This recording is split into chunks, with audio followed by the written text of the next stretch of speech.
नमस्कार, यो हो TV today network. TV today समाचारमा स्वागत छ। म तुलसी अरियाल। सुरु गरौं अहिलेसम्मका मुख्य समाचारबाट। संसद विघटनको विरुद्धमा संघर्षमा रहेको प्रचण्ड माधव समूहको विज्ञसँग छलफल।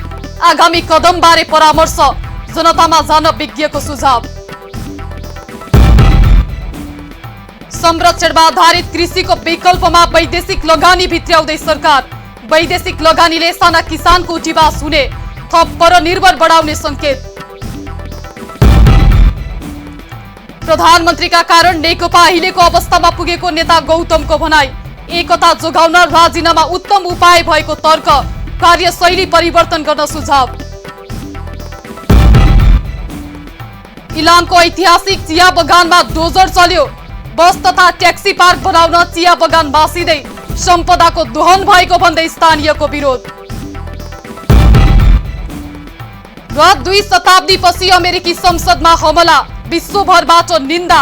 अमेरिकीलाई लज्जित बनाएको पूर्व राष्ट्रपतिहरूको भनाई। अब समाचार विस्तारमा। नेकपाको प्रचण्ड माधव समूहले प्रतिनिधि सभा विघटनको सम्बन्धमा विभिन्न क्षेत्रका बुद्धिजीवीहरूसँग छलफल गरेको छ। प्रधानमन्त्री ओलीले हठात रूपमा प्रतिनिधि सभा विघटन गरी निर्वाचन घोषणा गरेपछि अलग अलग भेला बैठक गरिरहेको प्रचण्ड माधव समूहले संघर्षका आगामी कदमबारे बुद्धिजीवीहरूसँग धारणा मागेको छ। बिहिबार काठमाडौँमा भएको अन्तर्क्रियामा बुद्धिजीवीहरूले सरकारको कदमको विरोध गर्दै जनतामा जान सुझाव दिएका छन्। विगतमा भएका सैद्धान्तिक र नीतिगत भूलको समीक्षा गरी गल्ती नदोर्याउने प्रतिबद्धता जनाएर मात्रै आन्दोलनमा जान सुझाव दिनु भएको छ। हिजो ज्ञानेन्द्रले राजनीतिक शक्तिहरूलाई चलाउँदा जुन भूल गरे, शाही सत्ता अन्त्य भयो राजतन्त्रको, आज खड्ग प्रसादजीले गर्नुभएको छ। त्यसैले राजनीतिक प्रक्रियाबाट विकास हुनुपर्छ। तर यो अवस्थामा जनताले प्रश्न गर्छ, तपाईहरुले त्यसको जवाफ दिनुपर्छ। मैले सके हिजो कैरियर जजहरूलाई मासेर तपाईहरुले 12 मासेहरूलाई सर्वोच्चमा नियुक्त गर्नुभएको छ। त्यसको परिणाम आज तपाईहरुले भोग्दै हुनुहुन्छ। संवैधानिक निकायहरूमा भर्ती गर्ने क्रममा तपाईहरुले आफ्ना मान्छेको नाममा अयोग्यलाई नियुक्ति गर्नुभएको छ। अहिले तपाईहरुले त्रासको चाहिँ सास फेर्न बाध्य हुनुभएको छ। धेरै संघर्षबाट आएको छ, धेरै रगतहरू बगेर आएको छ। धेरै मान्छेले नचाहँदै पनि आफ्नो ज्यान गुमाएका छन्। छतमा बसेका मान्छेलाई गोली लागेको छ, घरभित्र बरन्डामा बसेका मान्छेलाई पनि गोली लागेको छ। र सबैभन्दा अर्को महत्त्वपूर्ण कुरा के भन्दाखेरि यो संविधान ल्याउनको लागि जुन सङ्घर्ष भएको थियो, यो हलमा बस्ने हरेक मान्छेले कुनै न कुनै कर। राजनीतिक दलहरूले सरकारमा बसेको बेला पारदर्शी ढंगले सरकार सञ्चालन गर्छन् वा गर्दैनन् भन्ने कुरालाई हेरेर अबको दिनमा हुने आन्दोलनमा जनताले साथ दिने वा नदिने निर्धारण गर्ने बताउनु भएको छ। अब पालो स्पेशल रिपोर्टको।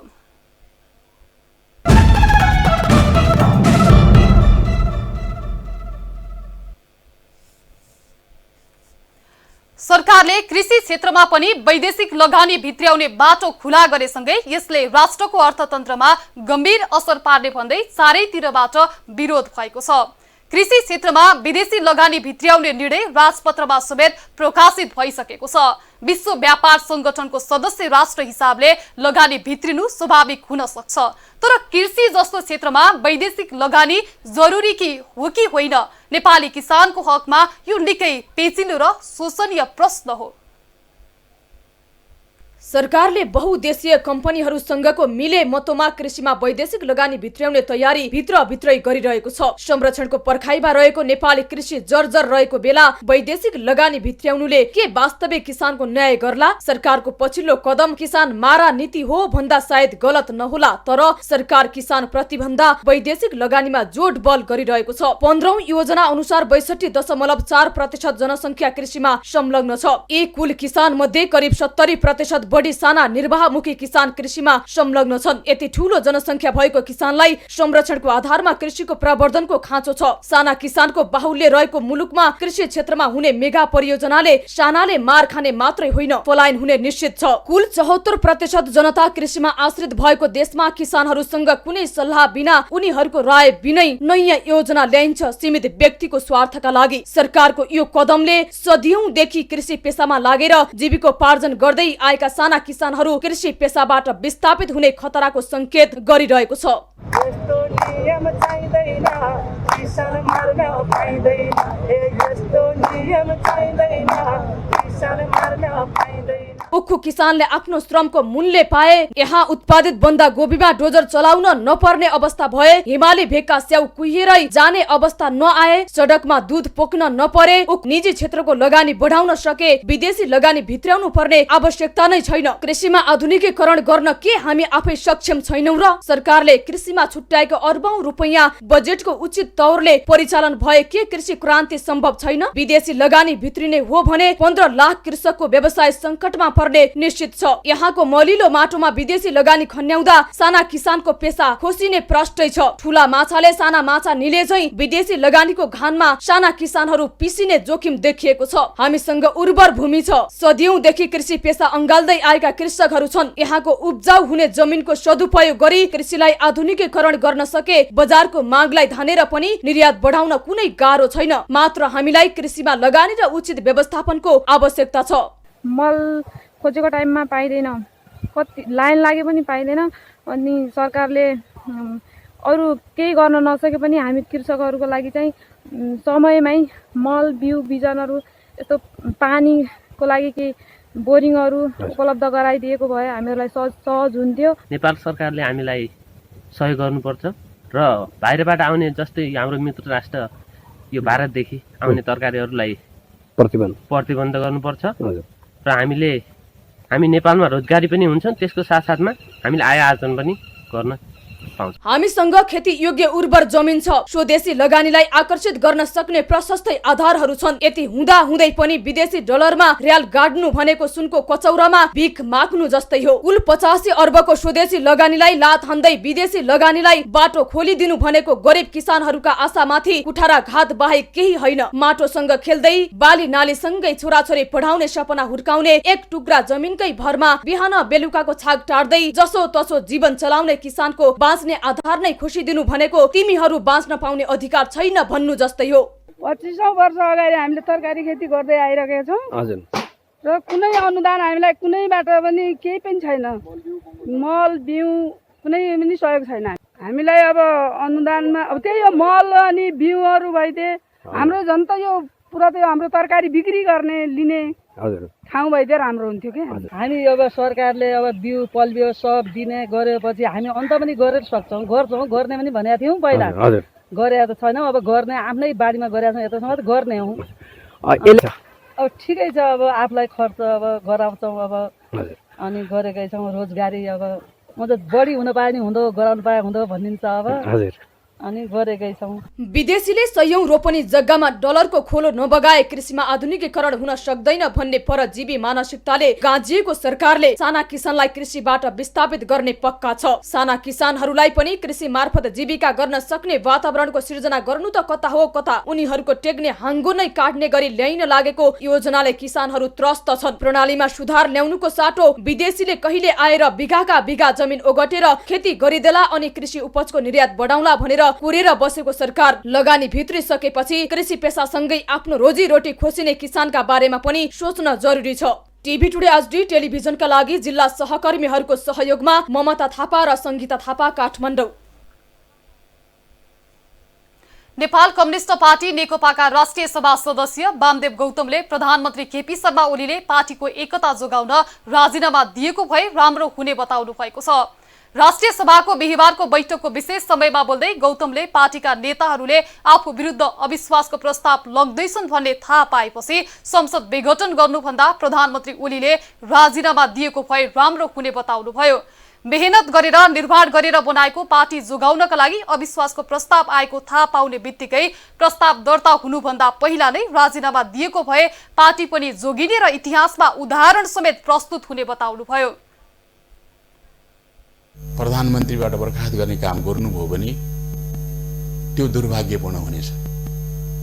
मैले उहाँलाई सल्लाह दिएको थिएँ, पार्टीमा जब अल्पमतमा पर्छन् नेताहरू प्रधानमन्त्री नै भए पनि राजीनामा दिनुपर्छ। पार्टी जोगाउनको निम्ति अन्तिम पटक पनि उहाँको निम्ति त्यो अवसर थियो। अविश्वासको प्रस्ताव लगिरहेका थिए भन्ने थाहा पाएपछि मैले सोचेँ म त्यो ठाउँमा भएको भए के गर्थेँ होला भनेर सोचे, नभएको भए त्यो अविश्वास प्रस्ताव दर्ता गर्नुभन्दा पहिले नै मैले राजीनामा दिन्थेँ। त्यसले मैले मेहनत गरेर निर्माण गरेको पार्टी जोगिन्थ्यो र एउटा उदाहरण प्रस्तुत हुन्थ्यो नेपालको इतिहासमा कि पार्टी र सरकारको सम्बन्ध राम्रो मिलाउनको निम्ति र आगामी आफूले राजनीतिक रूपमा एकता भङ्ग भइसकेको पार्टीलाई फेरि पनि एकता गुराउन सकिन्छ कि भन्नेतर्फ लागिरहेको पनि बताउनुभयो। तर दुई समूहका मुख्य नेताहरू नै आरोप प्रत्यारोपतर्फ लागेकोले समस्या झनै बढेको बताउनुभयो।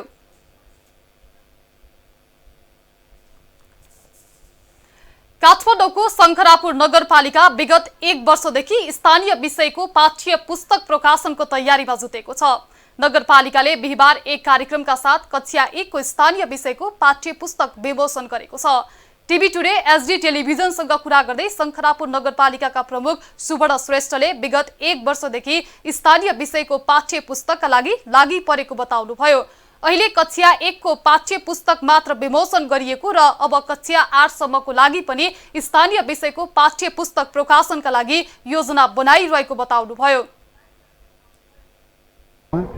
आज कक्षा 1 को चाहिँ हामीले यहाँको चाहिँ विभिन्न अब पर्यटन, कृषि, यहाँका चाहिँ संस्कृति, जात्रा, कला, भाषाहरूलाई पनि हामीले यहाँको पहिचान चाहिँ सबैले चाहिँ थाहा दिनुपर्छ।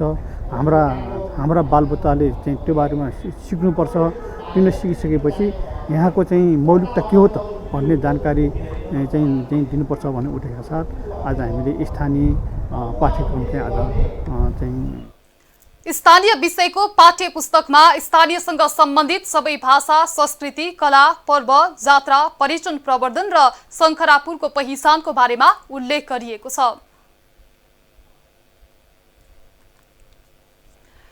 प्रधानमन्त्री केपी शर्मा ओलीले सरकारले गरेका काम र प्राप्त उपलब्धि सहितको वार्षिक प्रतिवेदन राष्ट्रपति विद्यादेवी भण्डारी समक्ष प्रस्तुत गर्नुभएको छ।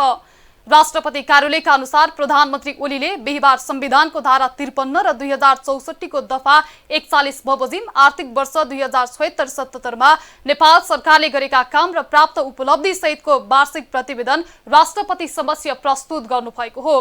राष्ट्रिय सुरक्षा परिषदका अध्यक्ष समेत रहनुभएका प्रधानमन्त्री ओलीले संविधानको 266 को उपधारा 3 बमोजिम राष्ट्रिय सुरक्षा परिषदको आर्थिक वर्ष 2076-77 को वार्षिक प्रतिवेदन समेत राष्ट्रपति समक्ष पेश गर्नुभएको हो।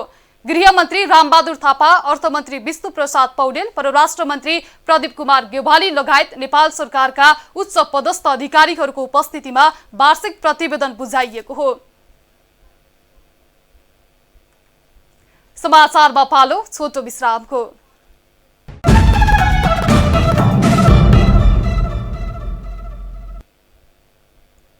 अब बाँकी समाचार। संसद विघटनको विरोधमा प्रचण्ड माधव समूहका विद्यार्थीहरू दोस्रो चरणको आन्दोलनमा छन्। नेकपाको प्रचण्ड नेपाल समूहको विद्यार्थी संगठनले प्रधानमन्त्री केपी ओलीको बिहिबार देशभर पुतला दहन गरेका छन्। सोही आन्दोलनको क्रममा आज देशभर प्रधानमन्त्री ओलीको पुतला जलाउने कार्यक्रम रहेको थियो। प्रचण्ड माधव समूह निकट अनेरा सब्यूमा आबद्ध विद्यार्थीले काठमाडौँमा पनि प्रधानमन्त्रीको पुतला दहन गरेका छन्। यस्तै चितवनमा प्रधानमन्त्रीको पुतला जलाएका छन्। उता वीरगञ्जमा पनि प्रधानमन्त्री ओलीको पुतला दहन गरेका हुन्। विद्यार्थीहरूले प्रधानमन्त्री ओली विरुद्ध नाराबाजी गर्दै पुतला दहन गरेका छन्। संसद विघटन असंवैधानिक कदम भएको भन्दै नेकपाको ओली समूहका साथै अन्य राजनीतिक दलहरू पनि विरोधमा उत्रिएका छन्।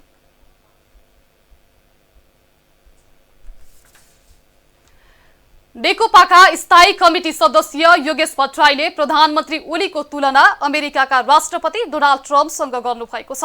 उहाँले ट्रम्पको अराजकताका कारण अहिले अमेरिकामा हिंसा भइरहेको भन्दै नेपालमा केपीको अराजकताले अहिलेको अवस्था निम्तिएको बताउनु भएको छ। पोखरामा बिहिबार कास्की जिल्ला स्तरीय जनवर्गीय संगठनको भेलालाई सम्बोधन गर्दै प्रधानमन्त्रीले देश र पार्टीमा आगो लगाएको बताउनु भएको छ। आज अमेरिकाको सिनेट र कङ्ग्रेसमा संसद भवनमा उनका मान्छेहरू तोडफोड गर्नुभएका छन्। कुनै बेला 1990 मा सोभियत संघको संसद भवनमाथि एल्सिनले बम पड्काए। के आज त्यही घटनाहरू त त्यस्तै प्रवृत्तिहरू नेपालमा कुनै व्यक्तिको नामबाट पुनरावृत्ति भइरहेका छैन। भट्टराईले सर्वोच्च अदालत र प्रधान न्यायाधीशप्रति भरोसा भएको धारणा राख्नुभयो।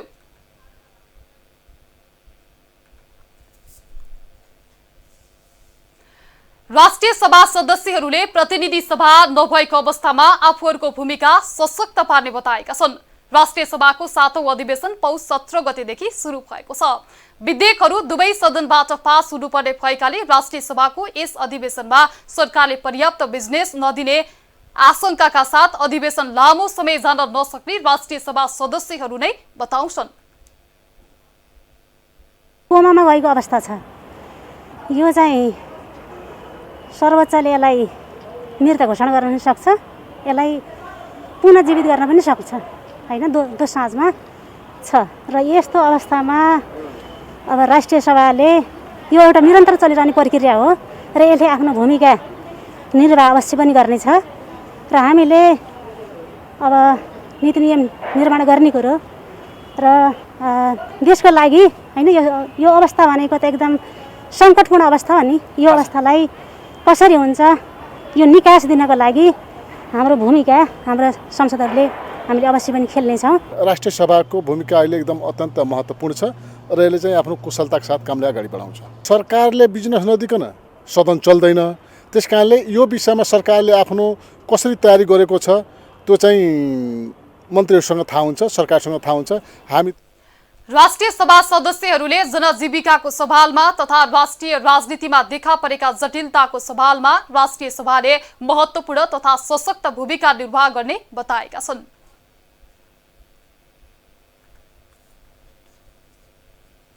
समान कामको समान पारिश्रमिक हुनुपर्ने माग राख्दै त्रिविका आंशिक प्राध्यापकहरू आन्दोलित छन्। पुस 2 गतेदेखि उपकुलपतिको कार्यालय कीर्तिपुरमा सुरु गरेको आन्दोलनलाई आंशिक प्राध्यापकहरूले जारी राखेका छन्।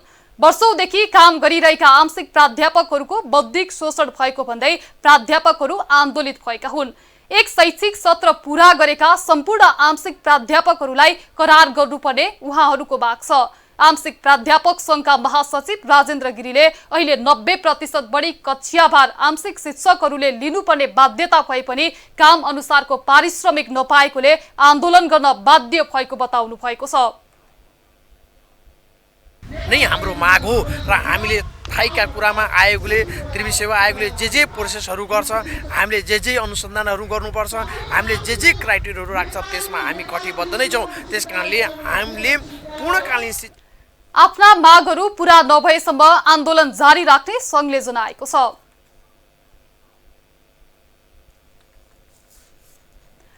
राष्ट्रिय प्रजातन्त्र पार्टी राप्रपाका अध्यक्ष कमल थापाले गृह जिल्ला पुगेर सक्रिय सदस्यता बन्ने अभियानको सुरुवात गर्नुभएको छ।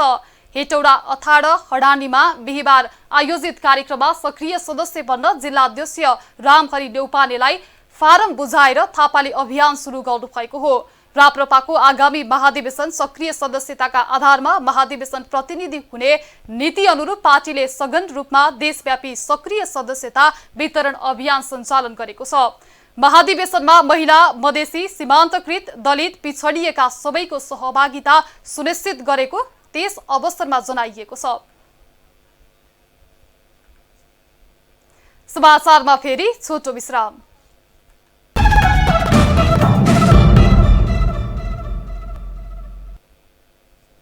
अब आर्थिक समाचार।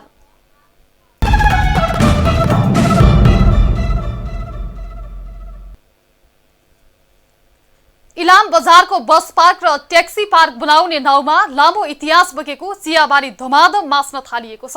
157 वर्ष लामो इतिहास बोकेको चिया बगानमा रहेका चियाका बोट उखेल्न थालिएको छ। रातारात डोजर चलाएर चिया बोटहरू उखालिएको हो। चिया बगानमा डोजर लगाइएपछि स्थानीयले विरोध गरेका छन्। इलाम बजारमा बस ट्याक्सी पार्किङ बनाउन भन्दै दुर्लभ प्रजातिका चिया बोट विनाश गरिन थालिएको छ। 157 वर्ष पुरानो इतिहास बोकेको इलामको चिया बगान डोजर लगाएर रातारात फडानी गर्न थालिएको हो। विश्वबाटै लोप हुन लागेका चियाका प्रजाति रहेको इलाम चिया बगान राज्य तहबाटै विकास पूर्वाधारका नाउँमा नामेट पार्न सुरु गरिएको छ। चिया बगानमा विश्वबाट लोप भइसकेका प्रजातिहरू रहेका छन्। यसको अतिक्रमण गरेर चियाका गाँजहरूमा डोजर लगाउनुले देशकै चिया इतिहासलाई समाप्त पार्न थालिएको स्थानीयहरूको भनाइ छ। यहाँ विकास गर्ने नाममा चाहिँ हाम्रो चिया जुन चाहिँ हाम्रो 155 वर्ष अगाडि रोपिएको चियाहरू चाहिँ मास्ने क्रम छ। यो चाहिँ 1920 सालमा गजराज सिंह थापाले रोपेको चिया बारी हो र यसले गर्दाखेरि चाहिँ हाम्रो इलामको चाहिँ चियाको इतिहासमाथि आक्रमण भएको छ भन्ने हाम्रो बुझाइ छ। स्थानीय सरकारको दायित्व ऐतिहासिक, सांस्कृतिक तथा प्राकृतिक सम्पदाहरूको संरक्षण र सम्वर्धन गर्नु हो। त्यसैमा पनि इलाम चियाले परिचित छ। इलाममा पाइने चिया पनि उत्तिकै दुर्लभ मानिन्छ।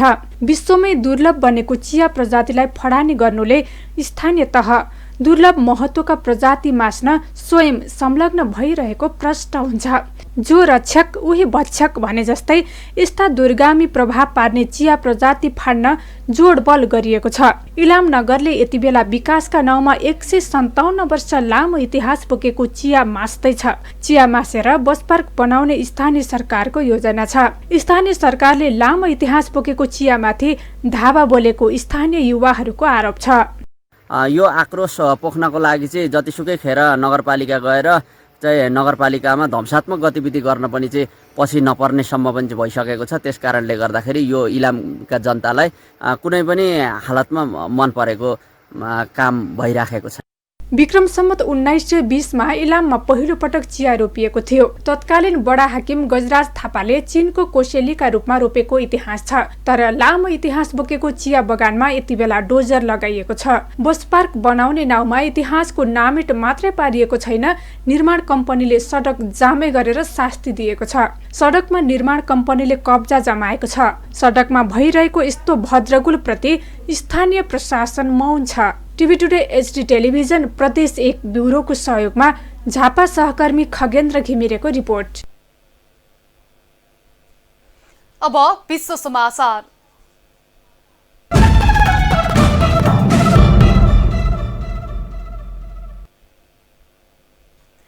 अमेरिकी संसद भवनमा 2 शताब्दीपछि पहिलो पटक हमला भएको छ। यो हमला सन् 1812 को युद्धपछिको पहिलो भएको बीबीसीले जनाएको छ। सन् 1814 मा ब्रिटिश फौजले डीसीलाई अतिक्रमण गरेर निर्माणाधीन भवनमा आगो लगाइदिएको थियो। तर अहिलेको हमला कुनै फौज वा बाह्य शक्तिबाट नभई राष्ट्रपति डोनाल्ड ट्रम्पकै समर्थकबाट भएको छ। नोभेम्बर 3 मा भएको राष्ट्रपति निर्वाचनमा डेमोक्रेटिक पार्टीका उम्मेद्वार जो बाइडेन नभई ट्रम्प नै विजयी भएको घोषणा हुनुपर्ने मागसहित उहाँका समर्थक संसद भवनमा प्रदर्शन गर्न पुगेका थिए। सो क्रममा भएको झडपमा 4 जनाको मृत्यु भएको जनाइएको छ। घटनापछि अमेरिकाका पूर्व राष्ट्रपतिहरूले चुनावमा पराजय हुन नचाहेका ट्रम्पका कारण अमेरिकालाई लज्जित बनाएको बताएका छन्। अमेरिकी संसदमा भएको घटनाको विश्वभरबाटै निन्दा भएको छ। यस्तै अमेरिकी संसदको संयुक्त बैठकले जो बाइडेन र कमला हेरिसको गत वर्ष नोभेम्बरमा भएको जितलाई प्रमाणित गरिसकेको छ। अब खेल समाचार।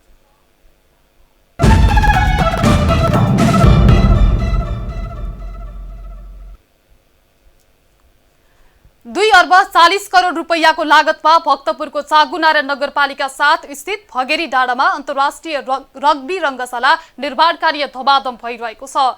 बहुउद्देश्यीय अन्तर्राष्ट्रिय रग्बी मैदानको अवधारणा सहित निर्माण थालिएको योजना अन्तर्गत अहिले जमिन सम्झ्याउने काम भइरहेको छ। रङ्गशाला निर्माण स्थानीय, प्रदेश र संघीय सरकारको बजेटमा निर्माण कार्य भइरहेको हो। 40,000 दर्शक क्षमताको खेल मैदान निर्माण भइरहेको हो। 5 वर्षभित्रमा निर्माण सम्पन्न गरिसक्ने योजनाका साथ काम भइरहेको छ। समाचार सकियो। समाचारबाट बिदा लिनु पूर्व मुख्य समाचार फेरि एकपटक। संसद विघटनको विरुद्धमा संघर्षमा रहेको प्रचण्ड माधव समूहको विज्ञसँग छलफल। आगामी कदमबारे परामर्श। जनतामा जान विज्ञको सुझाव। संरक्षणमा आधारित कृषिको विकल्पमा वैदेशिक लगानी भित्र्याउँदै सरकार। वैदेशिक लगानीले साना किसानको जीवास हुने, थप परनिर्भर बढाउने संकेत। प्रधानमन्त्रीका कारण नेकपा अहिलेको अवस्थामा पुगेको नेता गौतमको भनाई। एकता जोगाउन राजीनामा उत्तम उपाय भएको तर्क। कार्यशैली परिवर्तन गर्न सुझाव।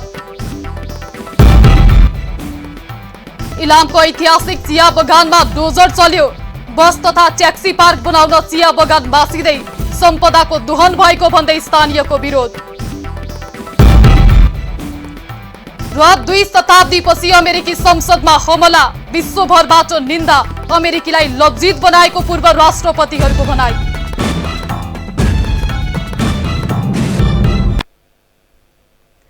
हामीलाई TV today Nepal apps download गरी विश्वभर प्रत्यक्ष हेर्न सक्नुहुनेछ। साथै www.tvtoday.news.com मा गई हेर्न र पढ्न सक्नुहुनेछ भने फेसबुक, युट्युब र ट्विटरमा समेत फलो गर्न सक्नुहुनेछ।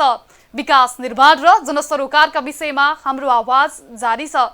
अहिलेलाई सम्पूर्ण समाचार युनिटका साथ म तुलसी अरियाल पनि बिदा चाहन्छु। टिभी टुडे एचडी हेर्दै गर्नुहोला। नमस्कार।